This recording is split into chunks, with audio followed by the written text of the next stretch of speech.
Now it's time for something a little bit lighter for you on today's Perspective. I'm taking you to a world of hairy toes, a world of strange and magical creatures, a world of Middle Earth and, of course, hobbits. Well, that sentence has probably either got you glued to the set as you're already a Lord of the Rings fan, or perhaps reaching for the remote. But if you are, don't, because my guest today, I hope anyway, is going to explain to those of us who are not so gripped by the works of Tolkien and his incredible world. Fabrice Canepa is a Tolkien specialist and he's translator of this book, creator of the Middle Earth. He joins me now on set ahead of a major exhibition which is opening next week here in Paris. Thanks very much for being with us on the programme. Thank you. You can probably tell that I'm not a great fan of Lord of the Rings and Tolkien. Tell me why I should be. What is it about it that you love? Well, first of all, he's the first major fantasy writer ever. I mean, his book has opened a way for so many, such a wonderful collection of books that you might not like if you don't like fantasy. But it's really, I think it's Terry Pratchett, a fantasy writer, who say that you are always standing in the shadow of Tolkien, whether you want it or not. And if you're not, you're standing, on top of him. So.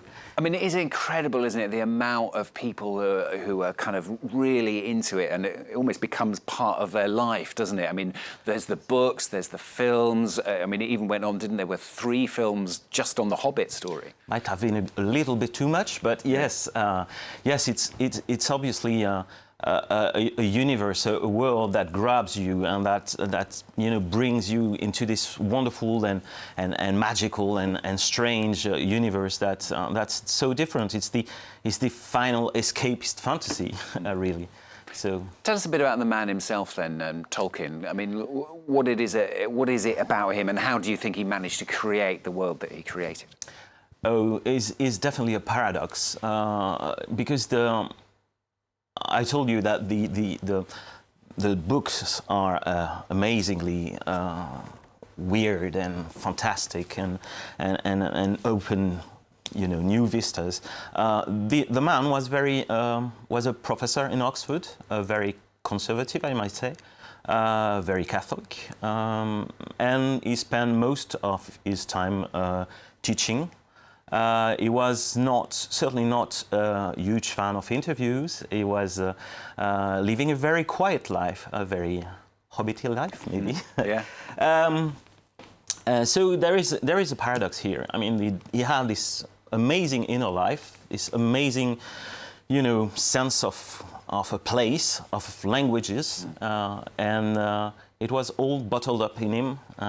He really had to have people like his editors and his friends push him to communicate about that. It was probably his secret garden, and it would have remained so. Yeah. Tell us a bit about the book. I mean, looking through it, it's an amazing book. I mean, it's full of pictures and photographs and all sorts of things. I mean, do you think you had to be a Tolkien fan in order to translate it?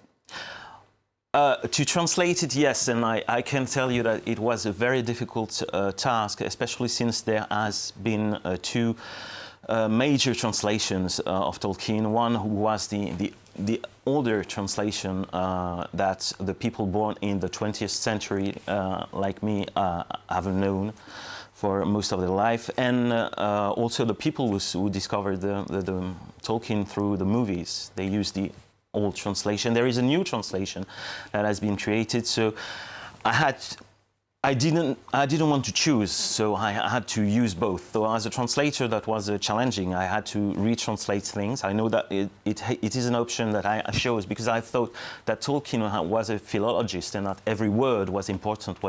So for me, it was important to stay as close as possible to the text.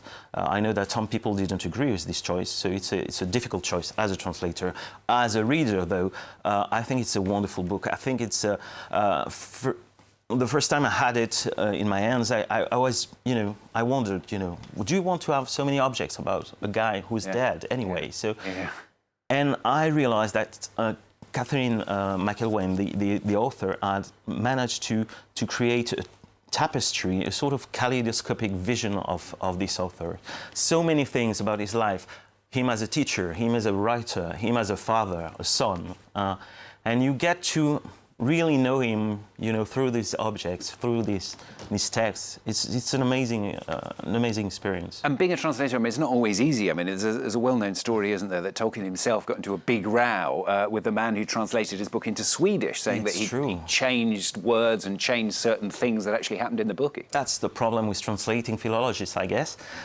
He really, yes, he even wrote a sort of manual to enable the people to translate him better after this unpleasant experience. So yes, it's a challenge. It's a challenge, and I can tell you that though Tolkien is not here anymore, his son still is, his foundation still is, and the fans throughout the world are. So it's always a it's always a challenge. Of course, you're a fan, so it didn't happen to you. You didn't have that problem. No, don't believe that. I mean, even among fans, people won't agree about certain things. So. About the way you've written certain things. It's inevitable, I suppose. And tell us about the exhibition as well. It starts next week, doesn't it? Yes, it starts next week. So it's close to the exhibition that's referenced in the book. The exhibition in the book was held in Oxford in the Bodleian Library. The one in the National Library in France will probably have a lot of objects in common, probably a few more, especially French versions, French editions, things like that, I suppose.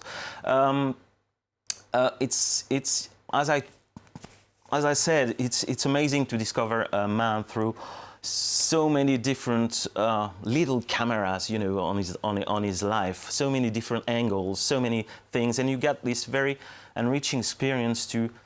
You really feel that you know the man after that. I really hope it will. Well, I know it will meet its public. I really hope that people won't feel, if they don't know Tolkien, that they won't feel. I could enjoy it as well as I think so. Yeah, I think so. You would discover. Yeah, you would discover a wonderful man and a wonderful mind, even if you don't. You're not passionate about the world itself. Okay. Well, excellent. It's a fascinating book. I had a good look through it, picking out some of the photographs and some of the things about Tolkien. So thanks very much for coming in and telling us about the book and about the exhibition as well. As Fabrice said, it starts at the Bibliothèque Nationale, the French main library in Paris next week, middle of next week, in fact. I think it does, doesn't it? Thank you very much, Fabrice Canepa, for coming in and talking to us.